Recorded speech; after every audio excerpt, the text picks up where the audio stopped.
Hello. Hi, everyone. Hi, welcome, early birds. I see you over there. I'm hoping the chat's working today. I've been watching it. It has been working. So, uh, my standby iPad just in case. So, hi, we joined being the first one in there. All right. Susan, Anne Maria, Cindy, Bronwyn, Kai, Philomena. Wow, you're the international group there. And Dennis, Lisa, Liddell. Whoops. I got to turn off forgot to turn off the sound on my iPad. Sorry. Anyway, Liddell, Donna, I take it that means Michigan. Donna and Enter You. Welcome to my wonderful moderator. Enter You. I'm going to be sharing your comment this week. You had the really great comment on my video. So my mod, Enter You, gets a shout out today, an extra shout out. James, welcome in. Are those cookies? Are those chocolate chip cookies, James? I hope you're doing well. Molly Ann and Gail. Oh, I'm glad you made the live. Okay, welcome in. Happy Saturday to everyone. I hope things are going well. We have sun out here. It's cold, but there's sun. So that's good. I wanted to point out, I'm trying to get my camera right. I'm going to move this slightly. And this is my homage to the holidays coming up. I have my two little plush. I have a reindeer and a little snowman with a hat. That's it for the holidays this year because I don't have my tree anymore. I got rid of that last year, and that's minimal holiday. But these little guys will be hanging out. So anyway, hi. Let me say hi to a few more people. Linda. Oh, Lynn, or you? You cracked me up. Lavender Chic, Carol, Marie. Wild horses. Wow, we got a ton of people. Jennifer, Esther, Debbie. Okay. Just Pyrite. Okay, I think I got everybody's name that was. Anyway, welcome in. Like I said, I hope you're having a good day, a good weekend. We got it getting into almost the holiday weeks, starting with my birthday, which is coming up this next week here. So yeah, next Saturday will be my special birthday celebration live. And I ordered, you guys will appreciate this. Those of you who've been watching this enough, you know I'm a chocoholic, right? So I ordered my celebratory C's candy online, my custom mix I get. And it should be arriving no later than Thursday. So I should have it for my birthday. Anyway, I'm very excited about that. I love my C's candy. That's like the best. Anyway, hi, Linda from Liverpool, and Suzanne and Barbara. Oh, we join. You're doing minimal decoration. Yeah, I mean, when you guys know more of what's going on in the next couple of weeks, you'll know why I'm not getting any other decorations at this point. So, but anyway, we join. No. Hi from the UK. Oh, L, hi from the UK. Okay, Dennis. Yeah, custom mix. Oh yeah, I love the I'm gonna get like I start salivating just thinking about this, but I love their buttercreams, their cream centers on the C's candy. So I get a vanilla buttercream, I get a few chocolate buttercream, I get their Bordeaux mix, which is kind of I think it's kind of a brown sugar kind of flavor. And then there's something called like a butterscotch. They have a special name for it that they've trademarked, but I don't remember what it is. But it's like a butterscotch cream. Anyway, I just get a mix of 4 different flavors in a 1-pound box, and that's what I do. So I like some other flavors too, but those are probably my 4 favorites. So if I'm only getting can only afford a 1-pound box, my gosh. But yeah, I know, Bobby, the Bordeaux is the best. I'm just so excited my freaking chat's working over here. This is awesome. Oh, the truffles are also good. I agree, Gail. Truffles are great, but I still, when I only have a choice of getting maybe 3 or 4 in a box, I usually just go for the cream, the buttercreams. Yes, we join. I bet I am. But I'm not giving you guys any details today. Anyway, Anne, welcome in from Scotland. And Michelle, welcome in. And Dennis. Yeah. Yeah, I actually know a couple of French songs, Dennis. I do. I learned a song like in 7th or 8th grade in French class called Chevalier de la Table Ronde. And so I actually know that song. So it's funny. I thought, well, whenever I get over there, I'll maybe buy another guitar and I'll be busking on the streets of a French city. Yeah, that's what I'll be doing for extra euros. Oh, Bobby, 3.29 for a pound of C's in the 70s. Oh my God.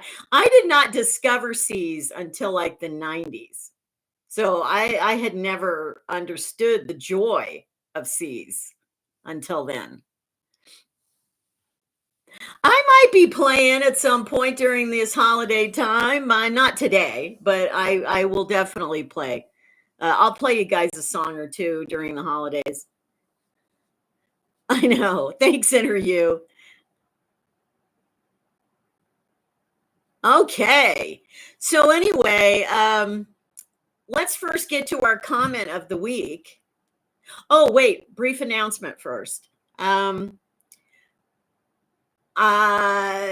necessarily going to be every week yet, but starting this coming week, there will be 2 regular videos instead of just one.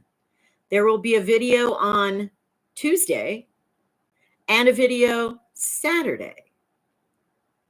And the Saturday one will come out in the morning before the live stream. So you guys will hopefully have a chance to watch it before we do the live.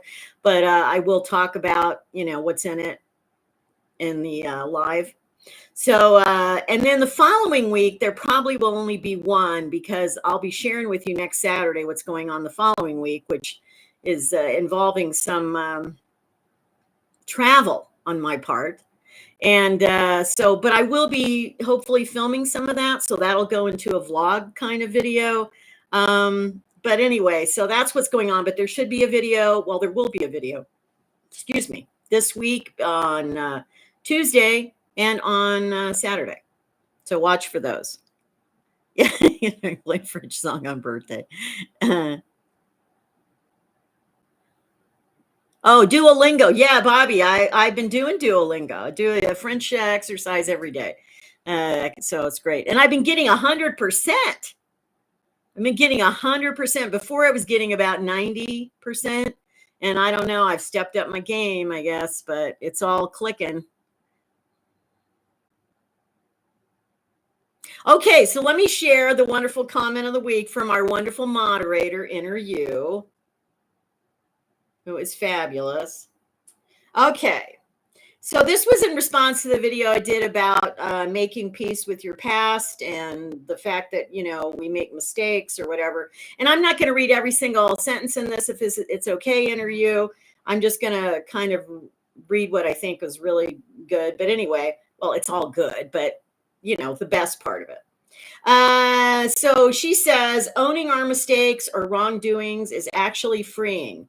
Mistakes are our greatest teachers. As the saying goes, the path to wisdom is paved with mistakes. So she talks then about she has gone to therapy in the past and ongoing. And she said, I shopped for a good mesh and style. It is hard, mindful, and sometimes painful work, but so rewarding. I've learned so much about myself and some about others. Most importantly, how to manage, use skills to help cope with feelings that surface and faulty thinking, how to break the cycle of overthinking. And she says, a biggie. I agree. Overthinking is a biggie. Everyone has regrets or has made mistakes. This does not define you. Stop clubbing yourself with guilt. Giving yourself grace is so important on the path to inner peace. We have all fallen short at some point. So straighten your crown, hold your head high, and carry on. Know your worth. Your value is immeasurable. That was really wonderful interview. It was very inspirational, and I could tell you really spoke from your heart there. So thank you. And you made our comment of the week this week. And I was not swayed at all by the fact that you're my moderator. I really wasn't. I just read it and I went, that's great. Anyway. Oh, hi. Welcome in, John. See you too. Elaine, what time will it be? I'm not going to be in England eventually. I'll be in France, but I think it's a similar time. I don't know. I think it's about, it's 1:00 here, 1:10. Somebody help me out that lives over in Europe. What time is it your time right now? So, and we'll get a good idea of what's going on. Oh, well, you just keep turning out the good comments, enter you, and it'll get shared. Yeah, overthinking. I tell you, that's a big one. I'm very analytical, and so I tend to overthink, and I've had to kind of dial that back as much as I can sometimes. Okay, wait, we're getting our input from our European contingent here. Okay, Bobby says 9 p.m., 9:10. Philomena says 9. Now, Philomena, you're in Portugal, I believe. So 9. And Linda says 21:10. I believe that's 9. Is that 9? Yeah, that's 9. And yeah, okay. So probably where I'm going is either 9 or 10 o'clock at night would be 1:00 here. But when I do live streams, when I'm overseas and I do live streams, I probably would do it a little bit earlier in the evening, like maybe 7 or 8, which means it's going to be a little earlier in the US. And hopefully that's going to work for you guys. Because I'm going to be fading by 10 o'clock at night. So I appreciate all of you that are tuning in at 9 or 10 at night. So, okay. Thanks, Anne Maria. Oh, well, I'm going to visit Scotland, Anne, for sure. Oh, I'm 14% Scottish. I'm about 35% English. So I got a lot of UK ancestry. Let's just put it that way. And the other half of me is Italian. So I do have some French. I do have some Irish. But I think I'm 14. The last thing I saw on my ancestry DNA was I was 14% Scottish. And my name is very Scottish. Allison is actually a Scottish. It's like the Scottish version of Alice. So anyway. Oh yeah, you're an hour later in Sweden, Marie. Yes. Yes. Okay. So I'm getting a feel for it. Yeah, it's either going to be yeah. Oh, and it's 9 p.m. you mean in Scotland, Anne? Right? Yeah. Anyway, I know, Donna. I know, having an aha moment about the overthinking. It's amazing, isn't it? Like, I mean, I always kind of knew I was an overthinker, and I tell you, overthinking will really make you more miserable. There's no question. It will make you more miserable to overthink. So, okay. Let's see. Yes, yes, inner you. You just keep churning out those inspirational things, inner you. That's great. I know, and I love Scotland. I mean, I've not been there, but I watch a lot of videos about travel stuff and whatever, and every time somebody's in Scotland, I'm just like, it's not only the scenery, the beauty, it's the people. Like, it's just, I don't know. I mean, I love Ireland as well. Like, Ireland has that same kind of quality to me. The people are just delightful. One time, I'll tell you a quick story about this. One time, I was working as a cab driver when I lived in Flagstaff, Arizona, and this guy, I picked him up at the airport, the small airport there, and he wanted a tour of Flagstaff in the cab. And he was from Ireland. It had a really thick, Irish brogue, kind of thing. And that guy cracked me up for 2 hours in the cab. I mean, I could not stop laughing. Almost everything he said was just funny. And I think it's similar in Scotland, actually. It's just that I just think that people are so funny. They're, I mean, in a good way. Like it's a funny, like a good thing. Like it's amazing. Anyway, so I am looking forward to that sometime. Yes, yes. Pots of tea as well. You are very friendly, Anne. Well, part of it is your wonderful accent in Scotland, which just sounds friendly. There's just something about the voice, the tone of voice. It just sounds friendly. So anyway. Yeah, so I will be coming up there. Once I'm living over there, I will be coming up for a visit. And if any of you live in the UK and you want to get together with me for tea or something, we can arrange that. So okay, so we had our comment of the day.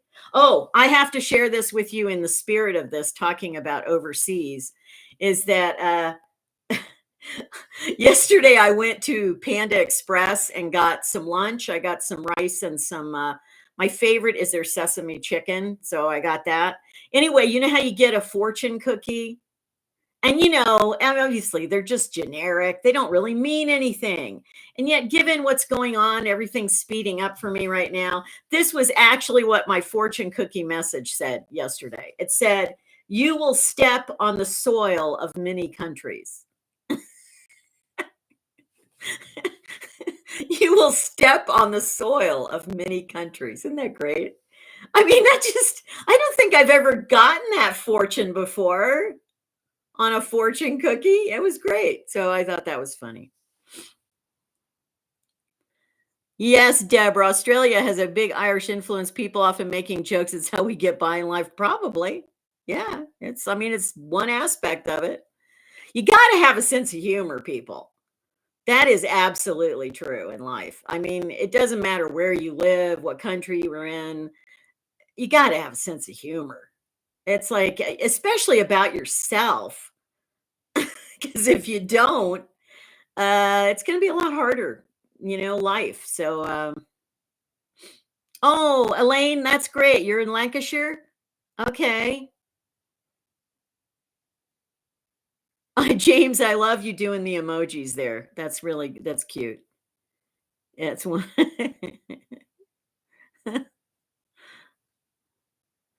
Yes, T Cash. I just saw your thing up there. It says, wherever you go, there you are. Yeah, exactly. Wherever you go. The first time I heard that was from my college roommate.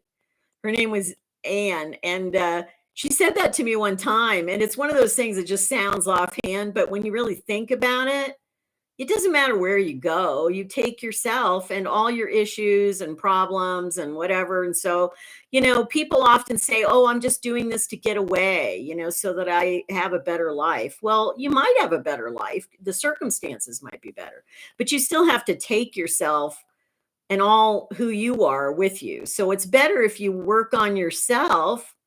So you've got a better person to take with you, I guess is the way to say that.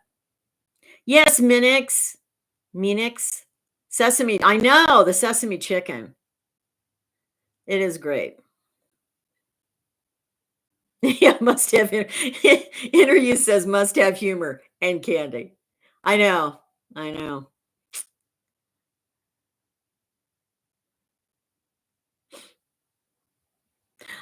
Lisa, I have not been in Europe for 20 years, so it's been a while. Um, But I grew up there. For those of you who don't know that, my dad was in the military in the US and I grew up in Germany my first like 5 years of life. Or well, I was almost a year old when we went there and we came back when I was about 5 and a half. So my earliest memories are of being in Europe, and it's always the times I've been there, I've always just been very comfortable there. So um in fact, when I was in Paris 20 years ago, a little over 20 years ago, it was funny because I don't act like a typical American, and I'm sorry if that insults anybody, but Americans have a bad rap in the world. They just do. And I've seen how they act overseas, so I understand why. But I act more Canadian, I guess. So everywhere I went, the people in Paris thought I was Canadian because I was too nice. If anybody's Canadian in the chat, you'll understand what I mean. In fact, I actually connected with some Canadian people. I had lunch with a couple, this man and his wife who were Canadian. They wanted me to join them for lunch when I was in Paris because I went there by myself, and it was lovely, So anyway, yeah, if any of you are Americans, I'm sure nobody in my chat is like this, but if you're one of those people that tends to be an ugly American when you're overseas, look in the mirror, like get a grip. Okay? Just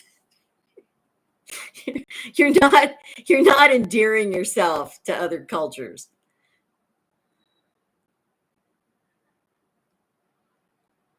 Oh wow, you guys are I don't know what you're talking about now. You guys are off on a whole thing here.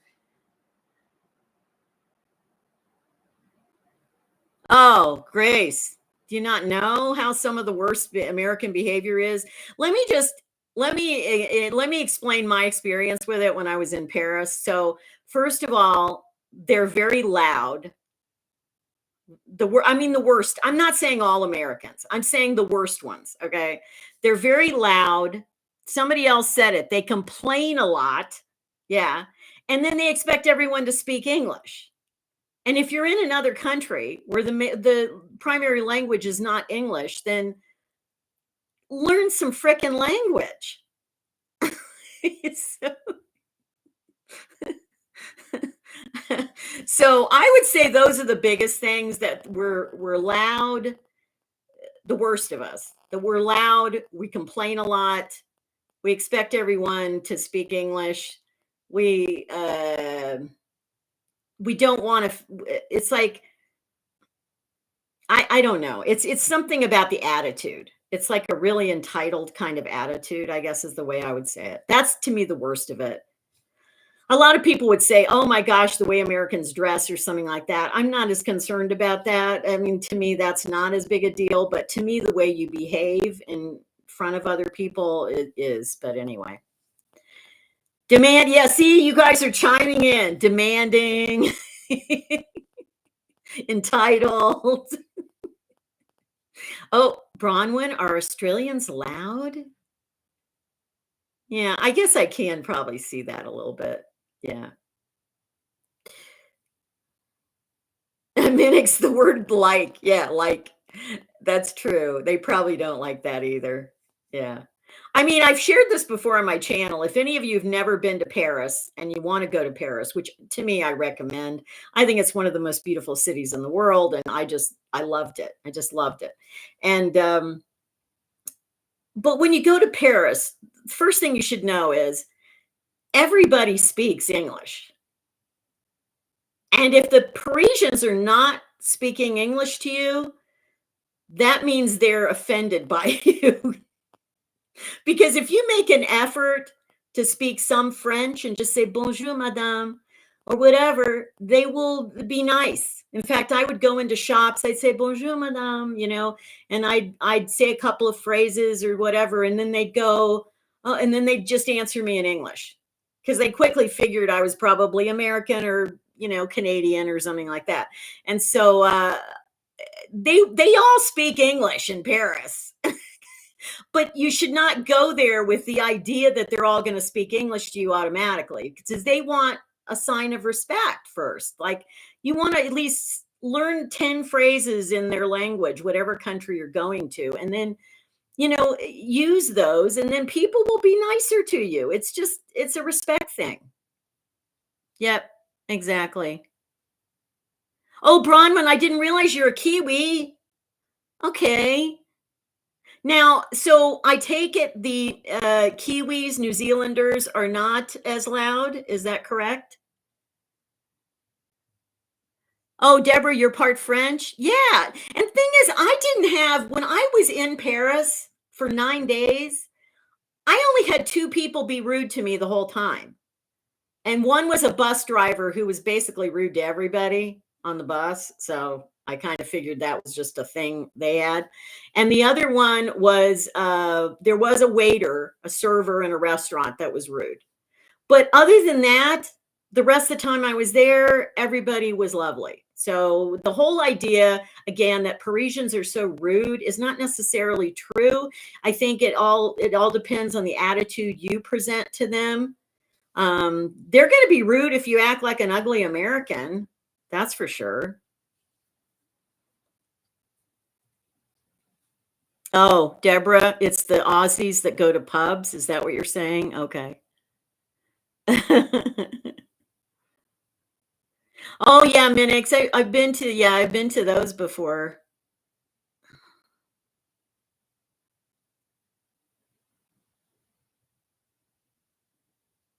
That's true, interview. American women probably are less reserved private than some other countries. I mean, I'm much more I'm not a real I mean, I know I come on here and I'm like really outspoken and whatever, but in public, even in the United States, I'm not a really loud person. I don't go around and like, really make a fuss everywhere kind of thing. Like I'm just not that. I'm a very polite person. I was raised with a lot of manners. So I don't even act like that in my own country, much less someone else's country. So to me, anyway. Well, that's true, Cynthia. But I think we do have we're in the top three, at least, I'm sure.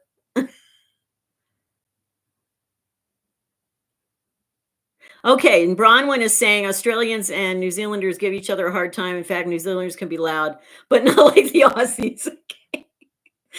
Sounds like it's a little rivalry going on. Okay. Okay, so let's change gears and let's move to our reading for today on kind of slowing down. I'm reminded of this because I got so much to do right now, and I'm kind of apportioning it out each day because there's a lot. I've gotten a lot done already. Like I said, you guys will find out a lot more this coming Saturday. Anyway, I've gotten a lot done already, but there's a lot to do. But I have to remind myself to just slow down sometimes too. So this is a really good reading from, the Book of Awakening. It's going live slow enough. And it says basically follow anything in its act of being. A snowflake falling, ice melting, a loved one waking, and we are ushered into the ongoing moment of the beginning, the quiet instant from which each breath starts. What makes this moment so crucial is that it continually releases the freshness of living. The key to finding this moment in all its freshness again and again is in slowing down. Often, when we're inconvenienced, we are being asked to slow down. When we are delayed in our travel or waiting for a check in a restaurant, we are being asked to open up and look around. When we find ourselves stalled in our very serious and ambitious plans, we are often being asked to re-find the beginning of time. Unfortunately, we are all so high paced, running so fast to where we want to be, that many of us are forced to slow down through illness or breakage. In this, we are such funny creatures. If we could see ourselves from far enough away, we would seem like a colony of insects running into things repeatedly, thousands of little determined beings butting into obstacles, shaking our little heads and bodies, and running into things again. Like the earth that carries us, the ground of our being moves so slowly we take it for granted. But if you should feel stalled, numb, or exhausted from the trials of your life, simply slow your thoughts to the pace of cracks widening, slow your heart to the pace of the earth soaking up rain, and wait for the freshness of the beginning to greet you. So that's very poetic. Some of his entries are way more poetic than others, but anyway, yeah. And that was a good message for me today. So I wanted to share that with you, that I'm a person that loves doing nothing at times, but I still, when I have a lot to do, I have to remind myself to just slow down, give myself some key things to do. And after I get those done that day, then just slow down, relax. Don't just keep spiraling about, oh, I got to do this and this and this. Save that for tomorrow. So, yeah. Oh, that's good, Deborah C. You like to pretend you're a traveler in your own city. That's good. Oh, yeah. Well, it's not a mystery that I'm going. It's just I gotta share all the details of it with you, like, in, timeline, all that stuff next week, so yes, and you had to slow down through illness. Often when we do get ill, it is because not all illness, of course, but some illness when we get it is our body's way of making us slow down. Like our body and our mind is just going, "Oh, we got to like stop this cycle." And so we get tend to get sick. I've had that at times in my life where I get sick for a while and I just have to slow the freak down. Oh, who was the author of this book we joined? It's Mark Nepo. You guys should be able to see that. Um, I've been sharing that for a few weeks now because I really just love he's got a poem basically for every day of the year. I'm not reading them in order or anything. I'm just finding ones that really speak to me for that particular day. Oh, Cynthia, sorry you had to slow down with injuries to your knees. Yeah, but it does teach us stuff, about ourselves when we have to slow down. Last year, a little at Christmas, I got sick for almost a month with this weird intestinal thing that I still don't really understand what it was. I think what it was is I probably became gluten intolerant at that point. Like I just went over the line because I've stayed away mostly from gluten this year. And so I've been okay, but once in a while I have it. If I just have it sporadically, I'm okay. But anyway, I think that's what precipitated it because I couldn't figure anything else out. I went into the doctor at that time and got checked and stuff like that. So anyway, point is, it made me slow down and kind of just, I meditated more, I was reading more, I was kind of just relaxing more, which was really good. Oh, yeah, that's great, Anne. Yeah. It is a really I used to have, I think I shared this with you guys. I used to have an earlier edition of this years ago, and along the way I got rid of it. And then about a year or so ago, I was looking up some inspirational books on Amazon, and I saw this and I went, "Yeah, I used to have that book, and now I'm gonna have to reorder that." So, yeah, anyway. I know, Imee, the excitement. Well, it's pretty exciting to me, but it's also, I'm going to have a question for you in a little bit because it's also very scary. I've had this weird mix of excitement and fear right now. And like I'll feel excited for an hour or two, and then I get terribly afraid. So I think it's just, anyway, it's how it is. I'm a weird late bloomer in life. Like it's so strange. I started this YouTube channel just over 2 years ago, and I don't know. It's like I'm just doing things that I would have wanted to do 30 years ago, that for some reason it's just that now's the time that it's happening. So I figure, I think I maybe shared with you that somebody said something to me like, well, what if you go overseas and you die there? I go, so I'm going to die somewhere. Everybody's going to die somewhere. Does it really matter where? Like, really? I mean, see, you guys know I don't have family to be with here. So that makes it easier for me. If I had family to be around, I probably wouldn't do something like this, but I don't. So, and the friends that I have, I can communicate with FaceTime. So, I don't really see them anyway, like my best friend up in Oregon. Yesterday, I FaceTimed her, and it was really cool because we're trying to make sure that it worked, because I can't call her when I'm overseas on a regular phone on my, phone plan thing. So I can do it through data and just do the FaceTime. So, we figured that out and that was cool. Yeah, slow living, Deborah. Absolutely. Yeah, I know. And well, not only the French do that, the Italians do that. A lot of countries do that where they're into slow living. And I'm really a slow living. I really believe in it. I enjoy, to me, like a perfect day is just going for a walk, meditating, sitting in a little cafe and watching people. That's like an awesome day for me.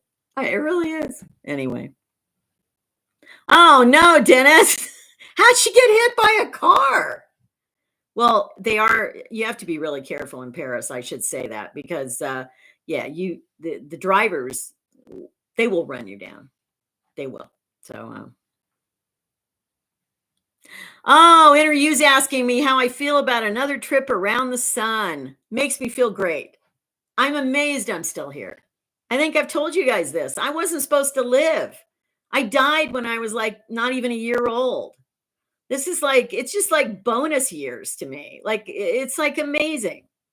And considering the longevity in my family, there's good odds at least I'll make it another 10 years. I mean, my mother made it to 90 and she did everything to try to kill herself with alcohol and smoking. So I figure I don't drink or smoke. So maybe there's a good chance I'll make it to at least that, but we'll see. And then my grandmother on the other side of my dad died in an accident, so he was young, but his mom lived to be 89. So that's all I'm saying. I mean, why would I just sit around if I can still do stuff? I'll get to a point where I'm going to have to really slow down even more. Obviously, we all get older, but oh, you've nearly died several times, Deborah. Me too. So I get it. Yeah.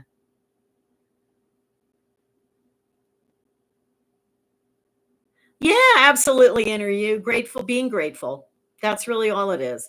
I don't understand, and I'm not criticizing you if your birthdays bother you. I understand why birthdays would bother people. I do get it. But for me, it just never does. Every time I have a birthday, it's just like, yay, I'm still here. It's just celebration time. Like that's what it is, I've always felt that way. I felt that way when I was young. I felt that way in middle age. I felt that way now that I'm older. Like I just don't, the age thing, I don't have an age hang up. I just don't. And I just, it was weird. My mother had such an age hang up. I saw what it did to her, it turned her to alcohol and stuff like this. And I don't know. It's never bothered me the same way. So, well, Anne, I think most people are actually afraid. It may not be of actually dying for some people, but I think it's like nobody wants to get really, debilitated and decrepit and suffer before they die. I think for me, it's more that I don't want to have to suffer a lot. I think that's my hang up about it. It's not the actual death part. Um, well, it's going to be on Saturday, which is not technically on my birthday, but it is. It's close. So we're going to do a live chat next Saturday, and that's going to be my birthday chat.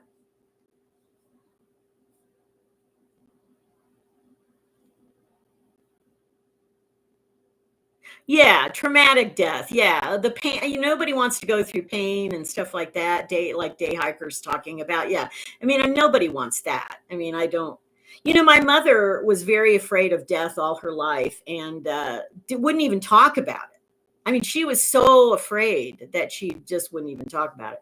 And then she reached this. You know how they talk about the 5 stages of grief, or now I think it's 7 stages of grief. But anyway, the point is, my mom reached acceptance like the last few months of her life, and all of a sudden, she was cool with whatever happened, and she went on hospice. She could have gotten treatment in a hospital, and she said, "No, I'm ready to go." And she lived another couple of weeks, and she was lucid. I spoke to her 12 hours before she died on the phone. I wasn't with her, but the thing is that she totally accepted it. It was totally like brave about it. I think to myself, she had that in her the whole time and didn't realize it. Like if you can do that at the end of your life, then it's always there. It's pretty amazing. So bring cupcakes, interview says. Well, yeah, during our live stream next week, bring any snacks you want for yourself. I will be having C's candy.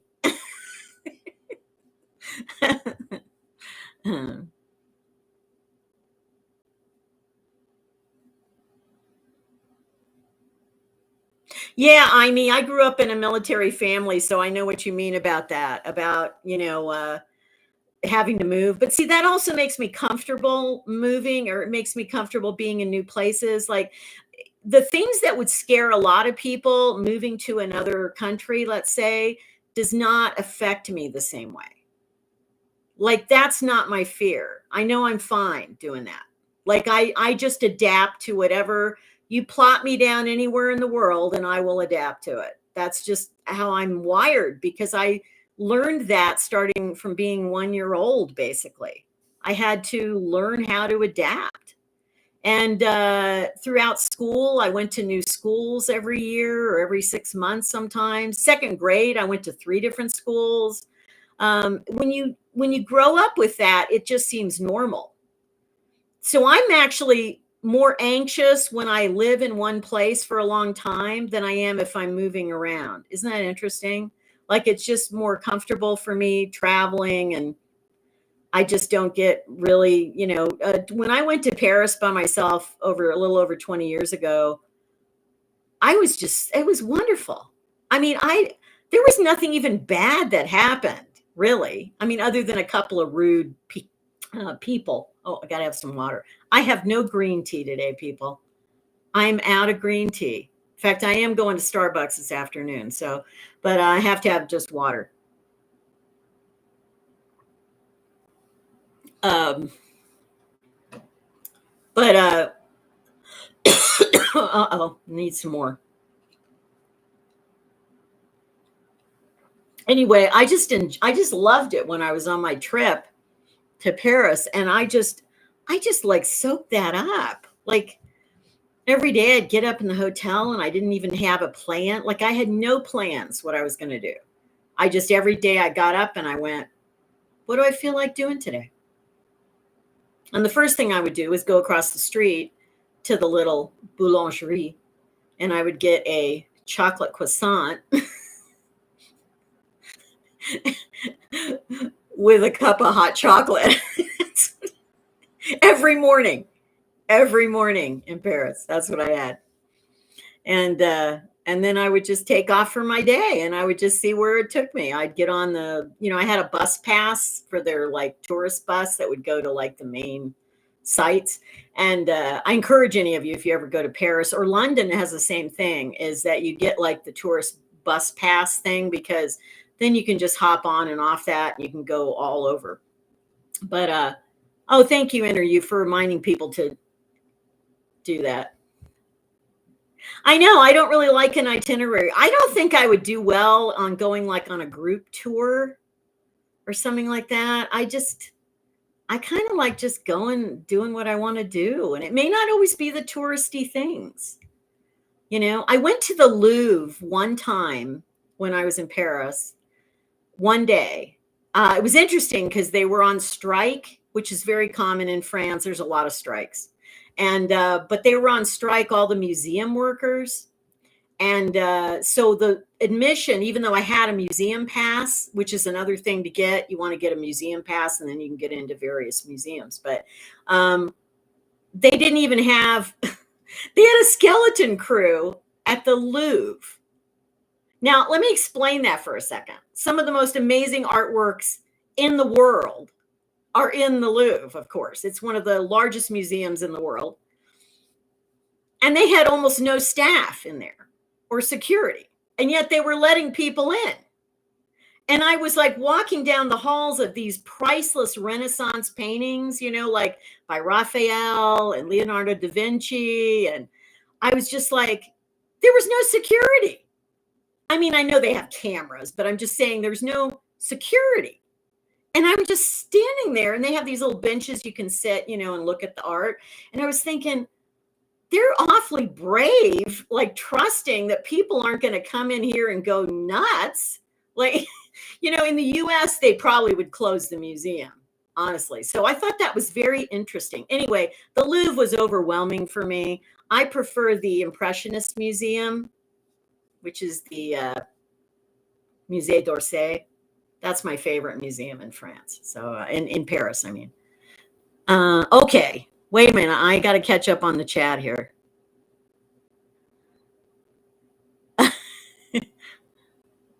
Oh, Elaine nearly got a chocolate croissant today.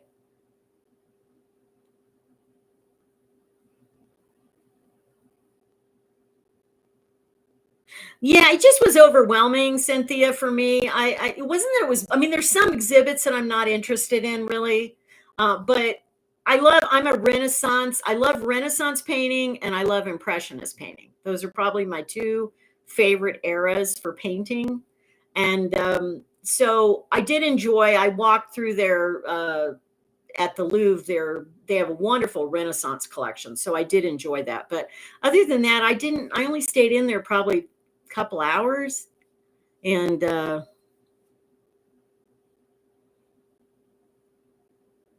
I know. You know what, Donna? I didn't even get near the Mona Lisa. The day I went there, remember, there's no security. Well, minimal security, but there was a huge line. That's the only place there was like a line, is these people queuing up to see the Mona Lisa, which is really tiny. I mean, in comparison to a lot of paintings. And I looked at it from a distance and I went, I don't need to go up to see that. I've seen it in the art books. I'm good. I mean, I just don't understand why people get fixated on a particular thing. You know what I mean? Where you could walk down the gallery of Renaissance art and there are far better paintings and nobody's looking at them. It's crazy to me. Oh, I know. I love Monet. Oh, I think it was just Monet's birthday. Just a couple of days ago, actually. Anyway, yeah, I love Monet's. Oh, just, yeah. Monet, Renoir, like Degas, I just go nuts. Go nuts. I'm actually going to spend a whole day in the Musée d'Orsay the next time I go. Just a whole day. Just sit there. Just soak it up. Okay. All right. Okay, let's get to our question of the day because we only have about 10, 15 minutes and I want to get you guys to chime in on this. So, because I'm possibly embarking on one of the craziest things I've ever done, and it made me think of, what is the craziest thing you've ever done? Now, don't admit to any crimes on here, please. Okay. If you've done crimes, don't admit it. And keep it clean. Nothing incredibly like X-rated. Okay. What is the craziest thing you've ever done?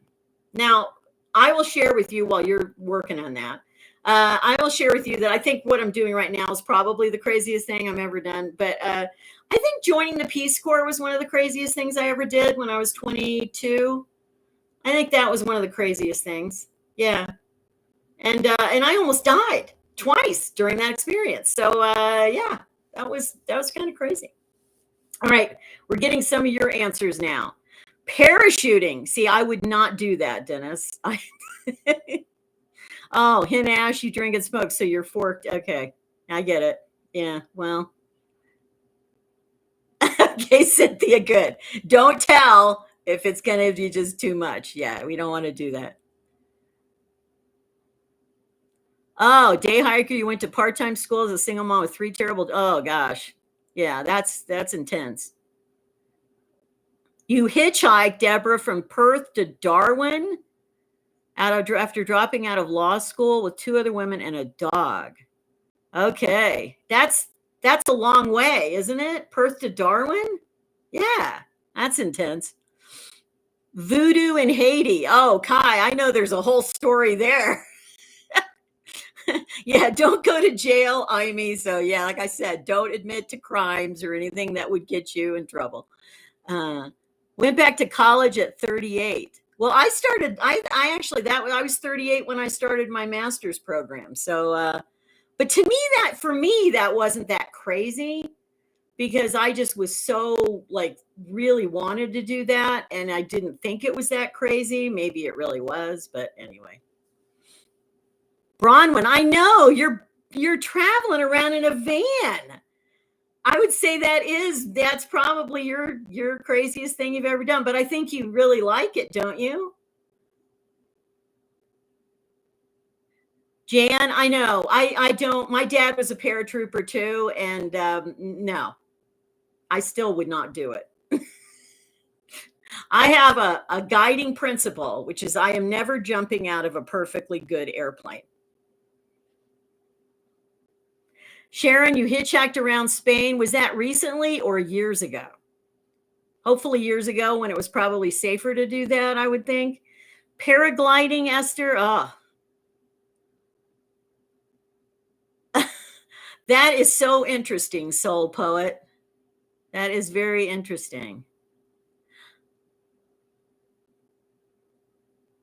Oh, thanks, Hen. You had 3 kids and a job, just pyrite. I know. Well, anytime you have kids, you're raising kids and you got to work and you got other things going on. Oh, Amy, you were a Peace Corps response volunteer, went to Liberia. See, I was a Peace Corps volunteer in Togo. And mine lasted longer than that, but it wasn't quite a year.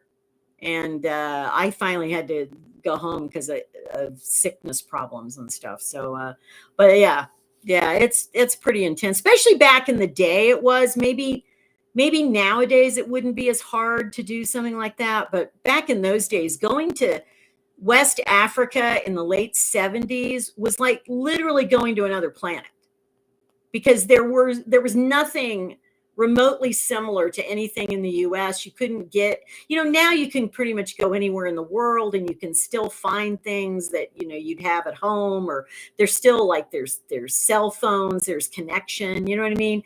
Back in those days, none of that. So, okay, let me, we got another hike the Kalalau trail in Kauai, Michelle says. We join, says, not too X-rated skinny dipping. Okay. You were 16. Okay.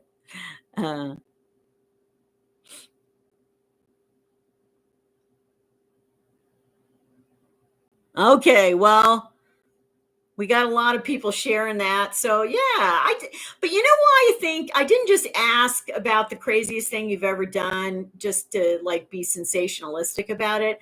Sometimes it's important. Like I have to keep reminding myself that I have done really, I guess going back to graduate school was going on. I lived out of a van for a year, for gosh sakes.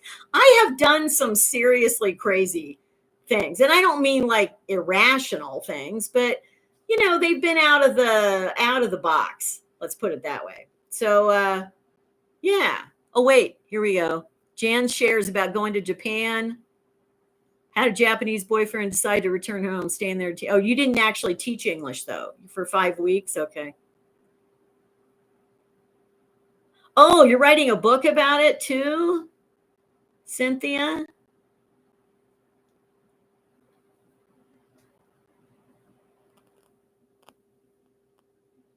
Well, Judith, it sounds like you made a good choice with your husband after 6 months. 6 months, probably. I don't think that's that crazy. I think if you knew him 6 days and got married, maybe it would have been a little crazier. But I think that sounds like you did good.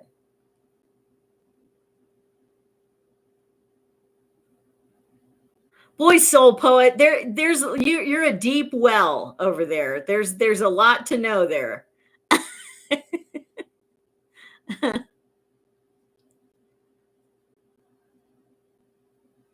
Yeah, Donna, just out of the box, basically. I know. And so considering the fact that I'm almost 70 years old, in like a half a minute, well, not today, but I mean, I'm almost 70 and I'm embarking on one of the bravest, i.e. craziest, I wouldn't say bravest, but craziest things I've ever done. Yeah. It's interesting. If you had told me when I was 20 years old or 25 or even 30 that I would do something like this at 70, I'd go, no, that's not going to happen.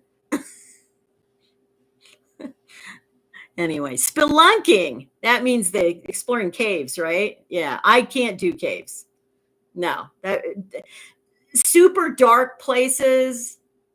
Like even though you bring light with you, you have a hand lamp or whatever.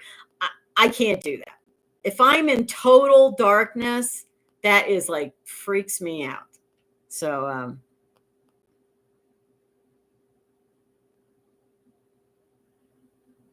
well, thanks, Elaine. Yeah, I mean, some people might say it's brave, but I figure, again, I'm never going to be as young as I am right now. Like, why would I wait another 5 years even to do something? I can walk, I can get around now. I've been strength training with doing exercises. I really believe that I will really be able to lose weight once I'm overseas, because when I was in Paris, I just shared with you, I had a chocolate croissant every morning and I had a hot chocolate. And then I would have I'd go out to a nice restaurant for lunch. And then for dinner, I would usually just stop at one of the crepe stands they have, they have like they have a hot dog stand in New York or something. They have like a crepe stand in Paris. And I would stop and get a crepe to go back to the hotel. And I ate like that. And I lost like 6 pounds in 8 days. And it's because I just walked a lot and I just also wasn't stressed. So I just have a feeling that I have a feeling that I'll be able to, just naturally, I'm not going to worry too much. I'm not, but I'm not going to stress eat as much, I don't think, as far as, chocolate. And yeah, so.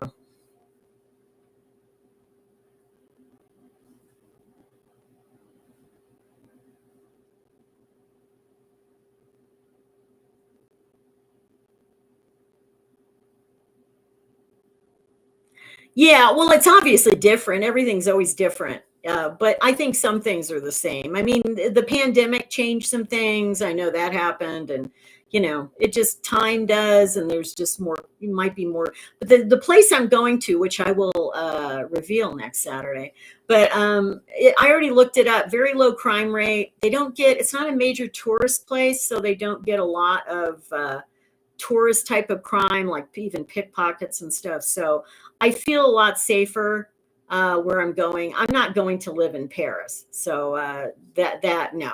I love visiting Paris, but I'm not living in Paris. I can share that. Yeah, well, down under, we also put a lot of junk in our food. Let's put it, and we put additives in our food that they won't use anywhere else in the world.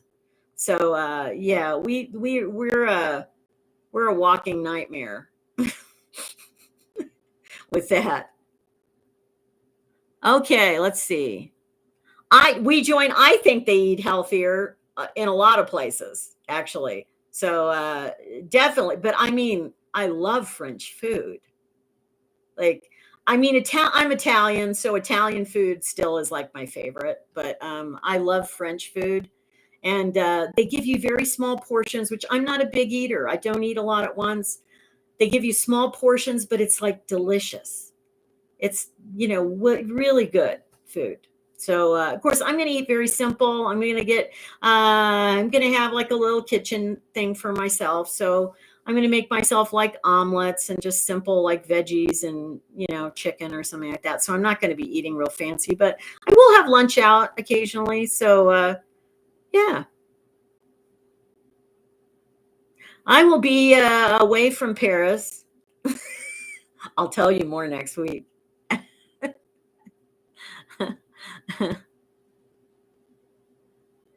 Oh, oui, Donna, très bon. Yeah, yeah, très bon.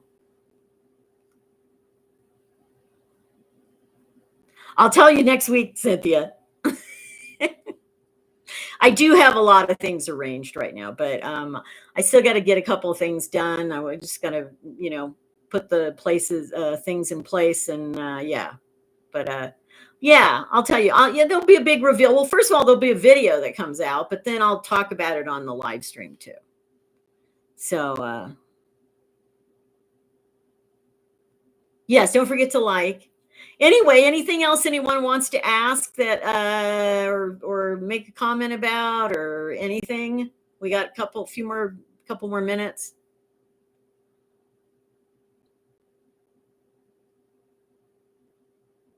Yeah, like I said, I'm alternating between like absolute fear, abject fear, and tremendous excitement. Like it's no predicting when it goes back and forth because the fear just goes and yeah. So but I know that I'm built for this. Like I'd rather be doing this at 50 than 70, but I know I am built for it. I know that I'm built to handle something like this. So you know, it's taken tons of research. It is, and then this isn't something I just did in the last couple of weeks or so. I've been doing this for months. Like I've been talking about this on this channel. I just didn't know when I was going to do this. So you have to do a lot of research, and you have to really. I'll be sharing that too, Cynthia. Actually, not very. I'm doing this on a budget. It's on a shoestring. It really is. And I'm going to do a whole dedicated video on that. On, what? You can move overseas without tons of money.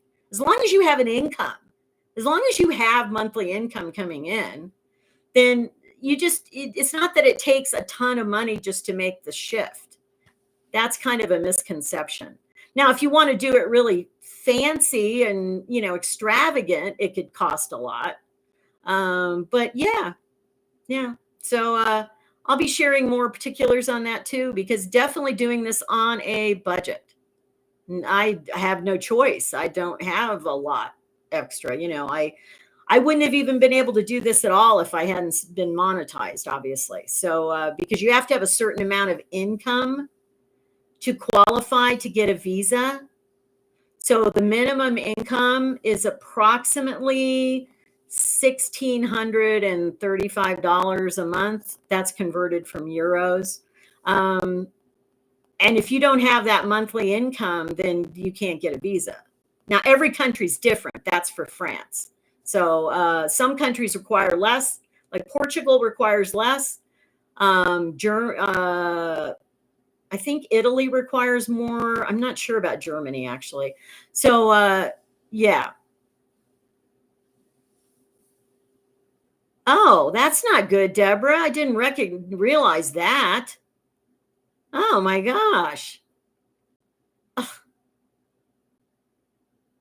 That's good we join. Yeah. I get the international living. I get their emails. I don't subscribe to them, although I might do that now, as because there's a lot of good info in their newsletters. But yeah, it's I've been reading their stuff for years, actually. I mean, I've known in the back of my mind, even when I moved here 6 years ago, that eventually I wanted to go live overseas. This is not don't anybody think this is a rash thing, because it's been in the works in my brain for a long time, and I've been researching it. But yeah. So the way it works in France is that hopefully I'll get a 1-year long stay visa. Then you have to renew that after a year. Then I think it's good for 4 years, I believe. And then at that time, I could technically apply for citizenship. The most important thing is that once I'm there, I've already got health insurance for it. I've already arranged that. But once I'm there 3 months, I can apply to be on the French healthcare system. It still will cost me something. I don't know exactly how much, but it's much more affordable than the US. I know that. And then, yeah. And then the good thing is somebody else that I know asked me, they said, well, if you came back to the US, would that be hard or whatever. I said, I have a feeling once I get a taste of French healthcare, I'm not going to ever want to leave that. Are you kidding? Their healthcare system is like, well, I don't know if it still is, but a couple of years ago, it was rated third in the world, like healthcare system. So, just saying.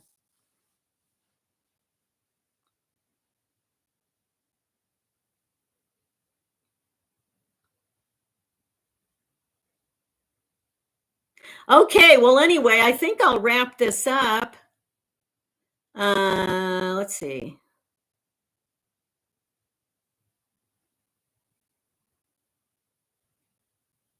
Well, Soul Poet, as I talked about earlier, it's all about your attitude.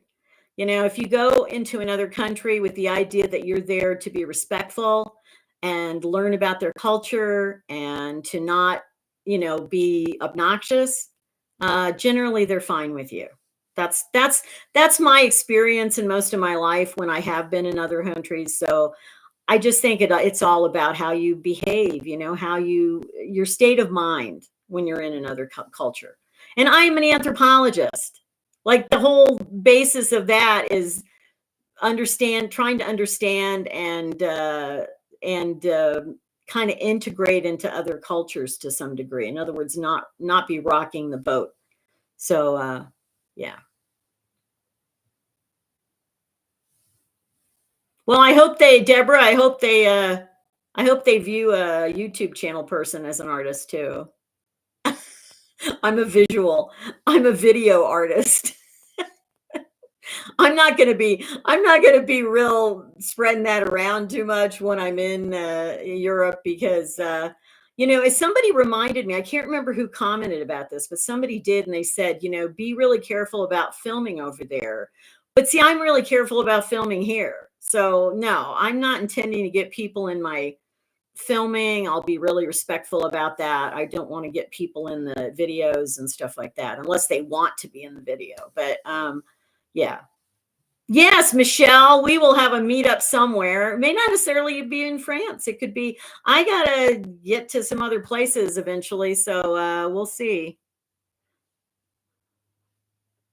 Okay. Well, anyway, we're going to wrap this up for today. I've just been so excited. The chat has worked. This is like so amazing. This is like we had 2 weeks in a row, or was it 3 weeks in a row? I don't know. We had chat disruption, but today it's been working great. Anyway, again, thank you so much. Thank you, You, for being an awesome moderator. I hope we didn't lose Istanbul forever. I have not heard from her. I hope she's okay. Yeah, we'll see you next Saturday for the special birthday celebration live stream. And you don't have to get me any chocolate. Just because there's no way to transfer that over the live. But anyway, it'll be wonderful, and I'll see you next Saturday. And have a wonderful week, all of you. Thank you all for participating in the chat. Thank you all for viewing my channel and being a part of it. You really are. I mean, a lot of you that are here every week for the live stream, you are really part of the channel. I really view you as that. So I just appreciate it so much. Thanks, Kai. I hope it's nice in Oslo right now. And thanks so much, everyone. Have a wonderful week. And until next time, be well, be kind, keep moving forward, and take care. Bye.